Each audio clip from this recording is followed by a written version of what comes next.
Welcome to the RMIT Cyber Election Series. It's great honour to have Senator David Shoebridge with us today, Senator for New South Wales, representing the Australian Greens. David is the spokesperson on digital rights and IT.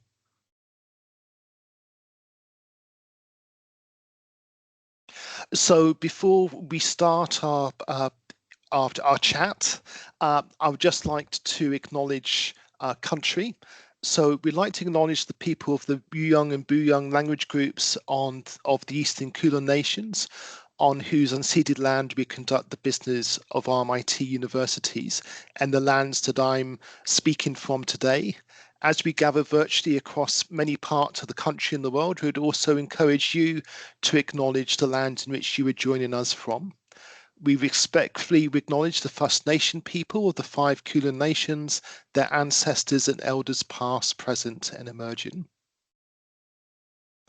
As part of the RMIT Cyber Election Series, in the lead up to the 2025 Australian federal election, in terms of this series, we made an offer to all representatives from various political parties to have a platform to share their party insights in relation to cyber security.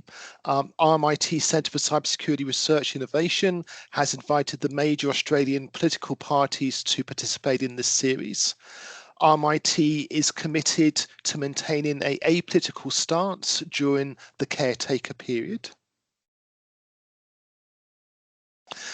And as I said at the beginning, we're very honoured to have Senator David Shoebridge, the Australian Greens spokesperson for digital rights and IT, with us today. And in terms of the session, what we're going to do is, have a bit of a chat about some of the main cyber and technology issues, that face Australia in terms of now and into the future. So we'll make a start, and we have sort of a number of questions to work to ask as part of this sort of fireside chat. So David, first of all, thank you for joining us. I realize it's such a busy time for you, especially at the moment so close to the election. So thank you for joining us. No, it's my pleasure to be here, Matthew, and thanks to RMIT for putting it on. I'm here on Gadigal land, and I'd like to make that acknowledgement. And you know what? I've sitting down for like half an hour and 40 minutes in the middle of an election campaign. It's almost a relief. So thanks very much for the invitation. No, thank you, David.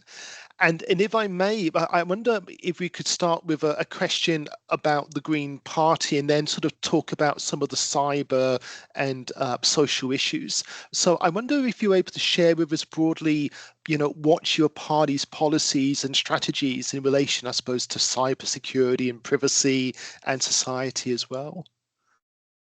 Yeah, well, I mean, thanks for that. And our party, I mean, a lot of our party has lived all their life with a significant part of it online. That demographic that is our strongest support base knows that having and protecting your online identity can be as critical as protecting all other aspects of your identity. We tend to take a precautionary rights-based approach to the space. So looking to prevent harm in the first place, looking to ensure that those with power in the space, the large platforms in particular, have very clear duty of care and are held to account for the decisions they make, because we can see them actively profiting in the space, and kind of, we wish a thriving online economy and community well, but it needs to be one which wraps around and protects us as individuals when we engage in it. And to be quite frank, it hasn't been happening. Individuals' private data is not adequately protected. And we've seen, in the last few years, with a series of very high profile cyber attacks, how government, corporate, and not-for-profits are particularly exposed to the risks of cyber attacks. And it's not just them who get harmed. At the end of the day, it's individuals who get harmed. And I suppose that's an issue is when we talk about cybersecurity, it's not just about large organizations, it's actually about individual citizens, that can be impacted. And sometimes, citizens, who are vulnerable in society.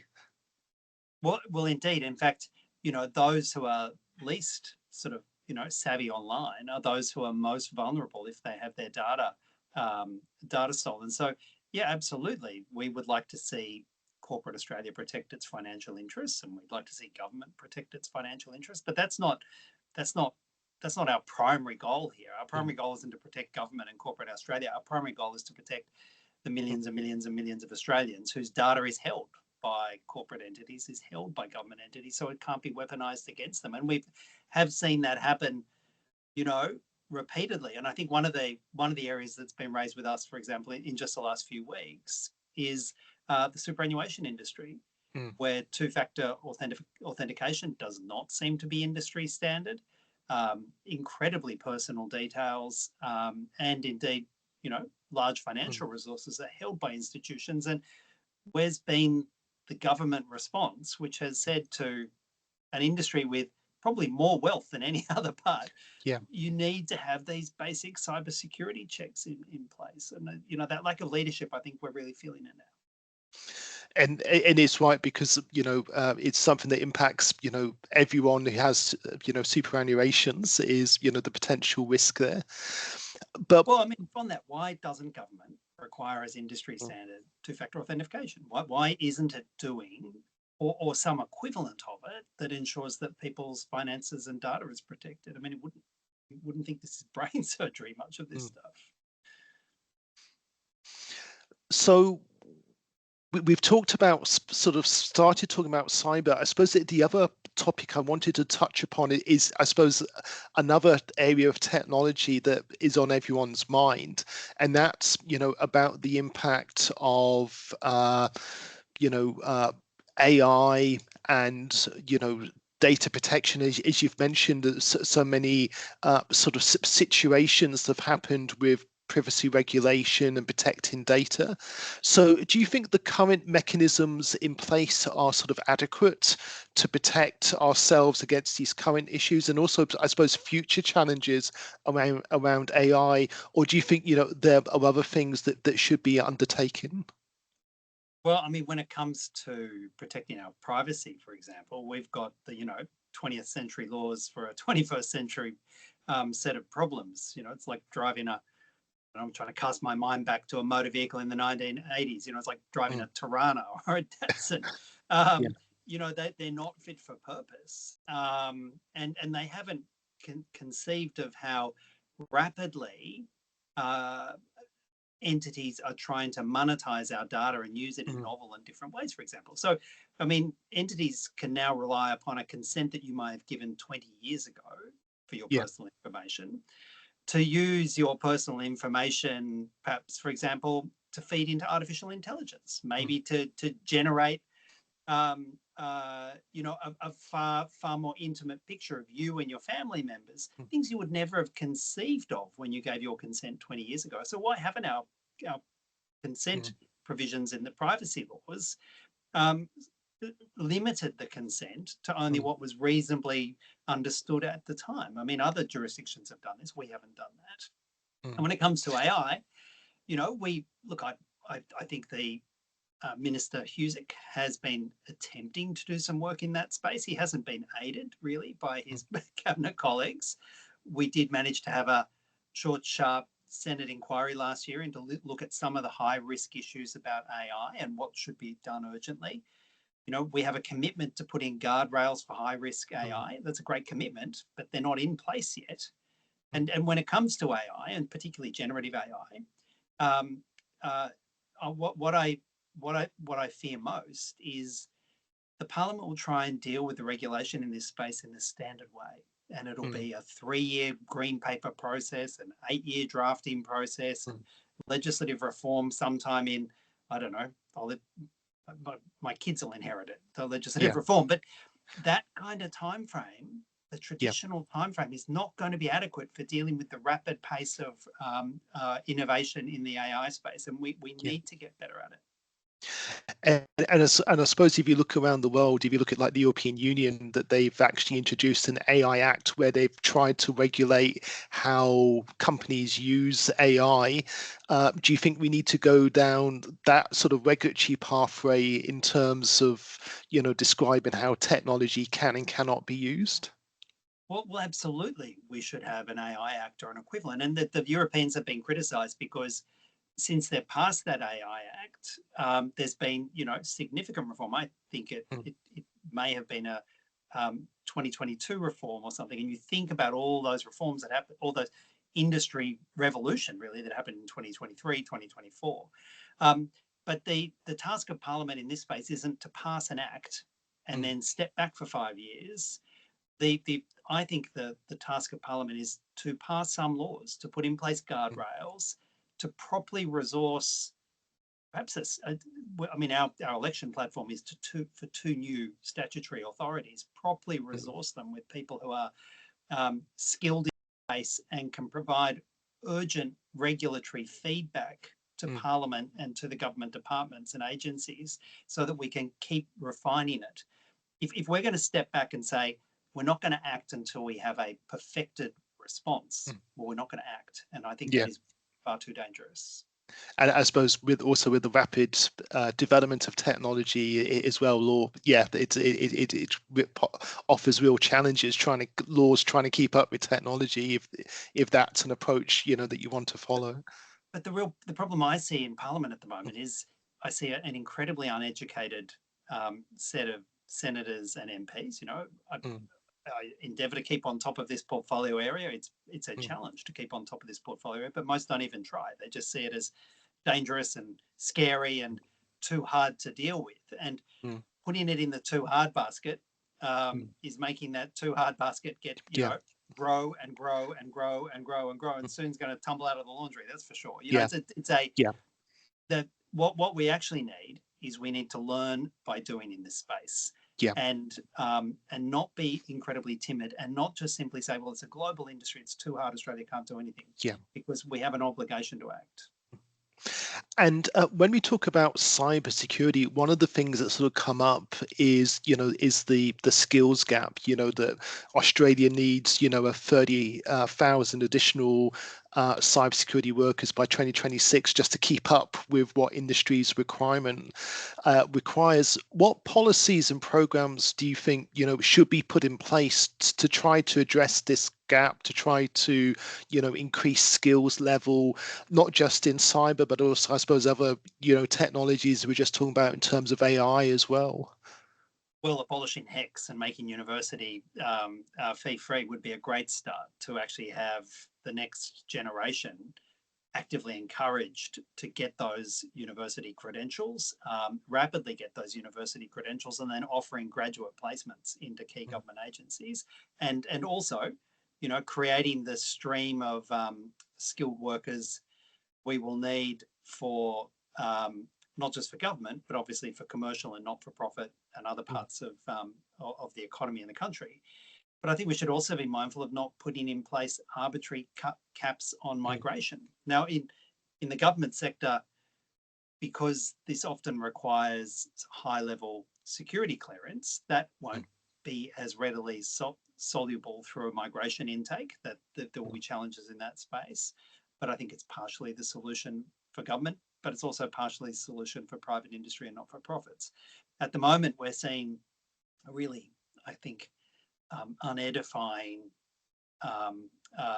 very narrow anti-migration focus from Mm. both Labor and the coalition, and I don't think it's doing the country any good. I think it's bad for supporting multicultural Australia, but it also risks in this space doing us real identifiable economic harm. And talking also about the cybersecurity sector, there's also a move at the moment to professionalize the cybersecurity sector, because at the moment anyone can say I'm a cybersecurity expert and really have no evidence to prove that. So the government's trying to with industry develop a government-supported industry accreditation program. So a bit like an electrician, that someone has to have certain skills and capabilities to be deemed a cyber security professional, the same way as like electricians or doctors or lawyers have to meet those standards. What's your view regarding this? Well, I mean, I think clearly identifiable standards that employers can rely upon would be. It's astounding they're not in place. I Mm, do think the industry should be asked to go a significant way to fund this. I don't think it should be entirely put upon government. I mm, think the industry would have the capacity to fund it and would benefit from having a proper accreditation system. But it's got to be, at the end of the day, informed by industry, supported by industry, mm, but it can't be owned by the industry. We can't be having it just as a series of private accreditation mm, schemes. There needs to be strong regulatory oversight of it by mm, government, and I think that's an important element of it. But I mean, the fact that we're talking about putting it into place in 2025, mm. shows we've got to pick the ball up, doesn't it? Yes, and it's certainly for a very sort of hot topic in the cybersecurity sector at the moment, with different sort of views. Well, and also, it's a, it's a very non-conformist part of, of the Yeah, world, as you probably know. If you wanted to line everyone up in team red or team blue, it would yeah, be team green. It would be, it's a notoriously non-conformist, and that's kind of yeah, a good thing about it. But it does mean yeah. there are challenges. But look, accredited industry-wide accepted standards that have the backing of government regulation behind them seems to be essential. Yeah. And talking about cybersecurity, and you mentioned it a little bit at the beginning when you were with your introduction about critical infrastructure. You were talking about the financial sector with superannuation. What's your view about protecting Australia's critical infrastructure and our key systems? Is there more that we have to do? Is there more we also have to do to, I suppose, to make citizens aware of cybersecurity, as well as a sort of a personal level? Well, I think getting citizens to value it and realize that how much of a stake they have in adequate cybersecurity is really important. Therefore, put the pressure on government and the private entities they deal with to have an adequate cybersecurity system in place. I think that's a useful feedback loop in the system. Mm, I do think the government has done some useful work on critical infrastructure. Some of the legislative changes that we've supported in this term of government, I think, have been useful in that regard. Some of them are still about to be rolled out, putting mm, very clear duties of care and some content to the obligations of, the, of those entities who have critical infrastructure to have in place cybersecurity recovery plans. I mm, think they have actually been, that has been one area where I think there has been genuine movement and useful movement. mm, And it's been a coordinated movement with state and territory governments. And I think that's actually been an area we can give a sort of at least a partial tick mm. to governments around the country in the last 3 years. Probably tomorrow the entire electricity grid will go down, and I'll regret having said this, but it's obviously still a work in progress, but Yeah. real action has been taken in that. And I think it's a useful pointer. And I suppose, as you've sort of alluded to, the complexity of technology also causes challenges about the fact that things are continuously changing, which means the threats are also changing.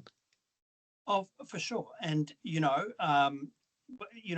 if AI, continues on its, you know, Mm, that curve of development, I think we shouldn't pretend that that is going to be an yeah. easy challenge. That's going to be an incredible challenge. And I think, waiting for waiting for the challenge to be manifest is Mm, exactly the wrong step. Um, when I'm talking with people about what the risk of AI development in the next few years could be. mm, I mean, this answer still chills me. I was from last year. I remember speaking with a stakeholder, and I said, well, give me an example about, if AI really takes off, what sort of risks it poses. And they said to me, well, just imagine I spent 3 years researching this answer, and I accessed every known human online data source, Yeah. and then responded to you in real time. And I did that for all the answers in this interview. Um, just imagine that.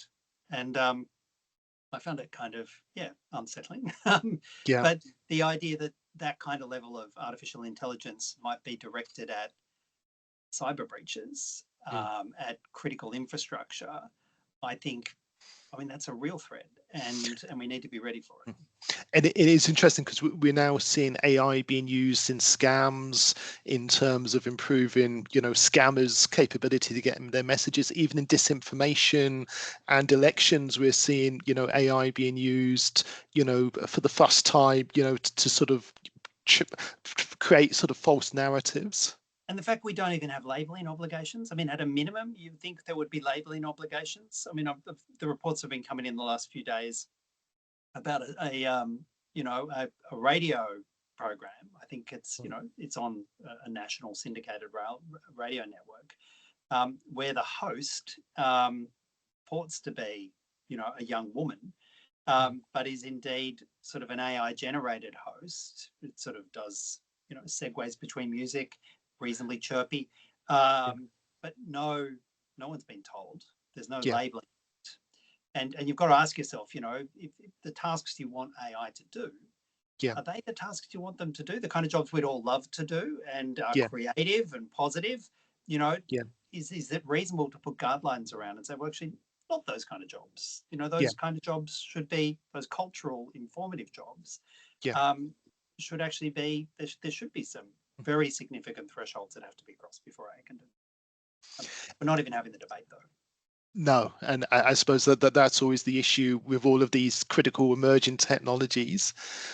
And talking about that, one of the things in Australia is that we're very, very lucky, that we've, have a very advanced sort of economy.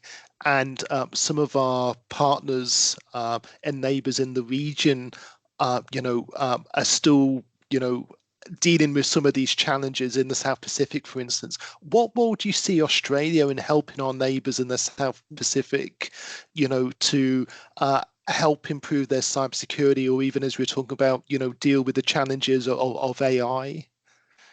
Well, we've seen some tiny moves from the Australian government to provide some kind of assistance to the Pacific, but they're tiny, nowhere near meeting the challenges that the Mm. Pacific has.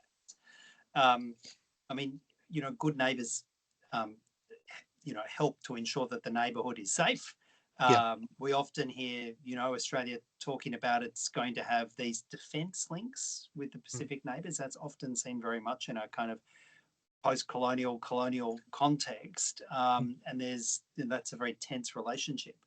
But Mm. if we really wanted to help our Pacific neighbours maintain their national security, maintain their human security, well, there's two things we should be doing.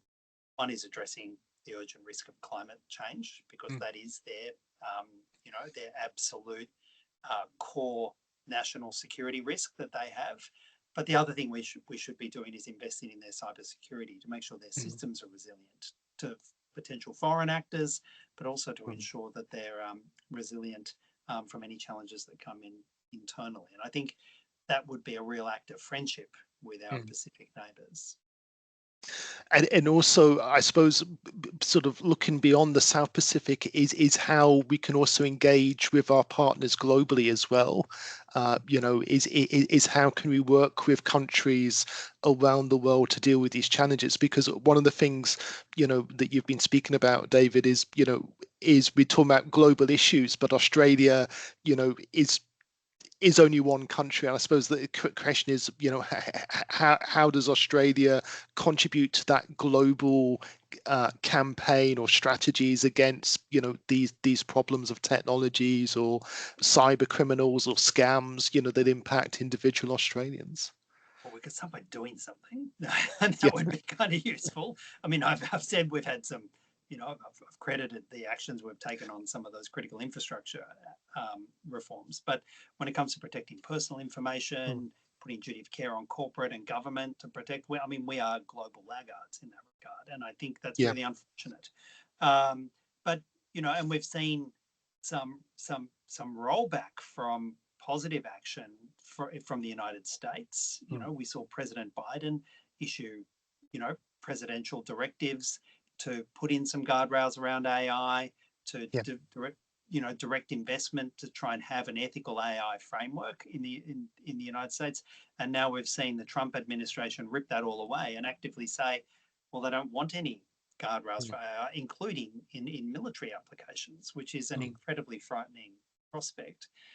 How do you respond to that? Well, I think the best way we can respond to that is sort of being part of a lattice work of like-minded countries that reject that framework. And for example, when it comes to AI and in the military, put in place incredibly tight restrictions on the use of AI in the military. When it comes to high-risk AI applications, putting in place guardrails, some beta testing, and working with other, as I said, like-minded nations to come up with world's best practice. We don't have to actually go beyond some of our traditional links to do this. The UK's taken important action. Canada's taken important action. The European Union's taken important action. Korea's taken some important action. Like we can pull together that sort of lattice work, I think, of like-minded countries and come up with world's best regulation. And I think that's urgent work. And if I may, is what we also see is that a lot of our data and technology is now dependent, to American companies. So again, I suppose that issue about sovereign capability within Australia is, Australia has a small IT industry. We don't have sovereign capability. Is that something that you think we should try to develop, or is it more of a case of partnering with like-minded nations, to use services or features that they're using as part of their technology? Well, I don't think it's one or the other. I think we need to urgently do both things. We obviously need to invest in our sovereign capacity. Sometimes we kind of minimize, we can overlook the scale of the industry we have in Australia. We have an effective IT cybersecurity industry. I think there was a terrible moment in the last parliament where one of Australia's last independent cybersecurity firms was actually sold off to a French multinational.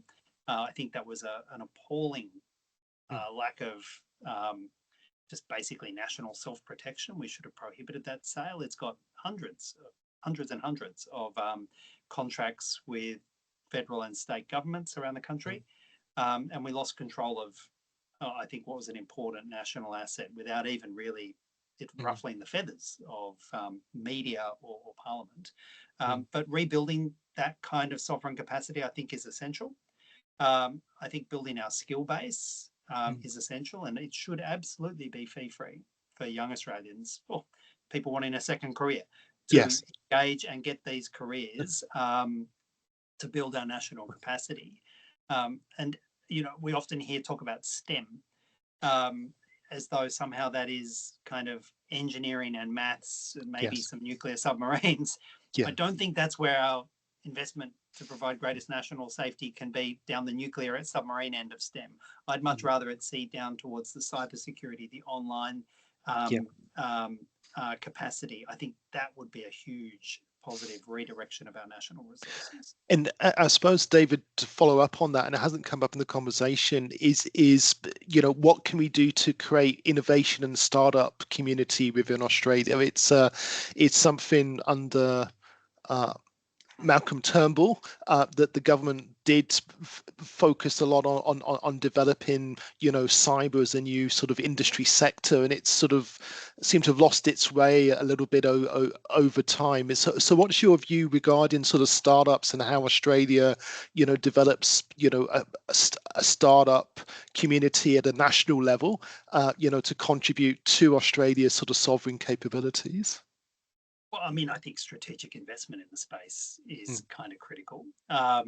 And indeed, I don't think there will just be sort of one magic grant round, which will suddenly get our, a national, an array of sort of, we won't turn the Hunter Valley into Silicon Valley by one grant, but it would be nice.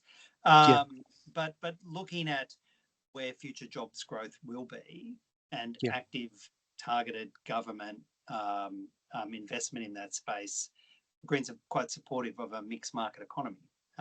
We think there is an active role for government to direct national wealth towards building key strategic industries. And the IT and cybersecurity industries are absolutely key strategic industries. We see other countries do this, and Yes. we can see the success of it. Like, you know, many people criticize the sort of directed nature of elements of the Chinese economy, but you know, they have been in a 10-year plan to roboticize their manufacturing, to develop batteries, you know, a global best battery industry, electric car industry. And you can see how when you have a, you know, targeted national investment, I'm not suggesting we adopt the sort of rigid government directed elements of